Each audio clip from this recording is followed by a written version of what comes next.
ایک انسان جو دین پر چلنا چاہتا ہے، آپ نے کبھی غور کیا کہ اس کے راستے کی رکاوٹیں کیا؟ وہ آدمی جو دین پر چلنا چاہتا ہے اور پورے دین پر چلنا چاہتا ہے، اس کے راستے میں 3 رکاوٹیں ہیں۔ ہر انسان کے راستے میں 3 رکاوٹیں۔ پہلی رکاوٹ نفس کی رکاوٹ ہے۔ انسان کا نفس اس کو دین پر نہیں چلنے دیتا، اور وہ انسان کے سامنے مختلف چیزوں کو اس کے لیے زیادہ مرغوب کر دیتا ہے بنسبت دین کے۔ فجر کی نماز، ٹھنڈی ہوا، گرم بستر۔ اب نفس نے فیصلہ کرنا ہے کہ ٹھنڈی ہوا کھانی ہے۔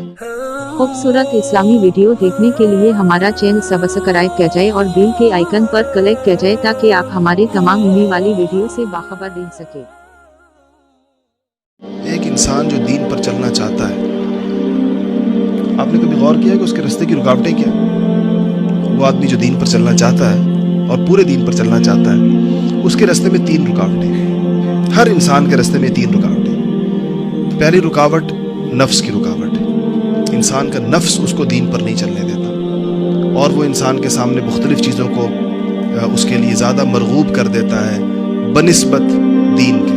فجر کی نماز، ٹھنڈی ہوا، گرم بستر۔ اب نفس نے فیصلہ کرنا ہے کہ ٹھنڈی ہوا کھانی ہے، ٹھنڈے پانی سے وضو کرنا ہے، اور اب اس نیند کو چھوڑ کے مسجد جانا ہے، یا گرم بستر جس کے اندر رضائی میں دبکا ہوا ہے یہ زیادہ بہتر ہے۔ تو ظاہر بات ہے اگر وہ نفس حاوی ہے تو وہ لیٹا رہے گا، اور اگر اس کی روحانیت حاوی ہے تو اس کو نکال لے گی اور اس کو لے جائے گی، اور بہت لمبا سفر بھی طے کرائے گی۔ ایسے ہی مختلف موقع، ہر موقع پر انسان کے سامنے یہ دونوں چیزیں آتی ہیں، اور نوجوانوں کے سامنے زیادہ آتی ہیں، اس لیے کہ ان کے ہاں بہرحال جس طرح انسان کا جسم جتنا قوی ہوتا ہے اس کی نفسانیت بھی اتنی قوی ہوتی ہے۔ انسان بوڑھا ہوتا چلا جاتا ہے تو نفس کا زور بھی بہرحال آہستہ آہستہ ٹوٹتا چلا جاتا ہے۔ دوسری چیز جو انسان کو روکتی ہے دین پر چلنے سے، وہ شیطان ہے۔ حدیثوں میں بالکل واضح آتا ہے انہ یجری کمجری الدم، کہ وہ آپ کے جسم کے اندر ایسے گھومتا ہے جیسے خون گھومتا ہے آپ کے جسم میں، اور مختلف موقعوں پر وسوسے ڈالے گا، بہکائے گا، چیزوں کو مزین کر کے پیش کرے گا۔ شیطان کے بارے میں آتا ہے کہ وہ چیز دیکھیں، آپ سے جھوٹ بلوائے گا تو یہ پہلے آپ کے دل سے جھوٹ کی قباحت کو کم کرے گا، کہ میں تو مصلحتاً بول رہا ہوں، میں تو یہ جھوٹ اس لیے بول رہا ہوں کہ اس کا فائدہ یہ ہے، اس سے کسی کو نقصان تھوڑی ہو رہا ہے۔ مجھے ایک صاحب کہنے لگے کوئی بات میں نے ان کو سمجھائی تو مجھے کہنے لگے کہ میں جھوٹ بولتا ہوں مگر ایسا جھوٹ بولتا ہوں جس سے کسی دوسرے کا نقصان نہ ہو، جھوٹ کی وہ قسم جس میں دوسرے کے نقصان والا جھوٹ نہیں بولتا۔ تو میں نے کہا آپ کا اپنا نقصان تو ہوتا ہے ہر جھوٹ میں، کسی اور کا ہو یا نہ ہو، اپنا نقصان تو ہو گیا۔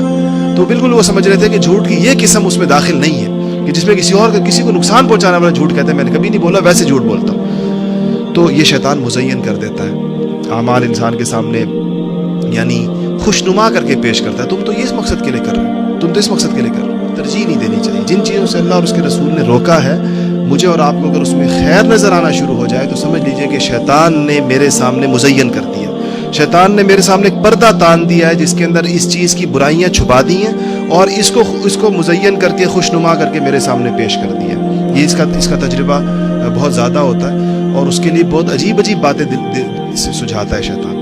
دوسری رکاوٹ دین پر چلنے میں شیطان کی آتی ہے، اور تیسری رکاوٹ دین پر چلنے میں وہ لوگوں کی آتی ہے۔ جو ہماری سوسائٹی ہے، ہم کتنے کام ایسے ہیں جو لوگوں کی وجہ سے کرتے ہیں۔ شادی بیاہ کی ساری رسومات لوگوں کی وجہ سے ہوتی ہیں، غمی کی ساری رسومات لوگوں کی وجہ سے ہوتی ہیں، گھر کا اپنا ایک خاص سٹیٹس، ایک سٹینڈرڈ، ایک خاص معیار لوگوں کی وجہ سے ہوتا ہے۔ تو بہت ساری چیزیں ہمارے معاشرے میں ایسی ہیں جس کو ہم یہ کہتے ہیں کہ لوگ کیا کہیں گے، لوگ کیا کہیں گے، لوگ۔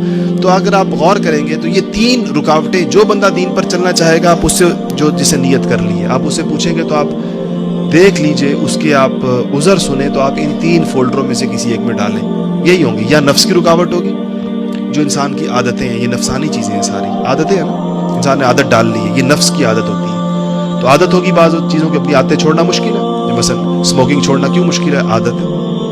کوئی اور اس طرح کی بے شمار اللہ محفوظ رکھے بری عادتیں ہوتی ہیں، تو وہ عادت ہے، یہ نفسانیت ہے۔ وساوس کا آنا چیزوں کو اس کے سامنے، یہ شیطانیت ہوتی ہے، جو شیطان اپنا کام کرتا ہے۔ اور لوگوں کا خیال آنا، یہ بھی ایک بہت زیادہ آتا ہے کہ میں یہ کروں گا تو لوگ کیا کہیں گے۔ ہمیں نوجوان کہتے ہیں داڑھی رکھیں گے تو لوگ کیا کہیں گے، فلانا کہیں گے تو لوگ کیا کہیں گے۔ اس پر ان تینوں سے مقابلہ کرنے کے لیے مجاہدے کی ضرورت پیش آتی ہے، اور یہ مجاہدہ اللہ والے کرواتے ہیں، انسان کو یہ مشق کرواتے ہیں کہ جب آپ کو یہ آئیں گے مسائل، یہ نہیں کہ اس کے بغیر آپ دین پر چلیں گے، یہ آئیں گے، آپ نے اس کا مقابلہ کیسے کرنا ہے۔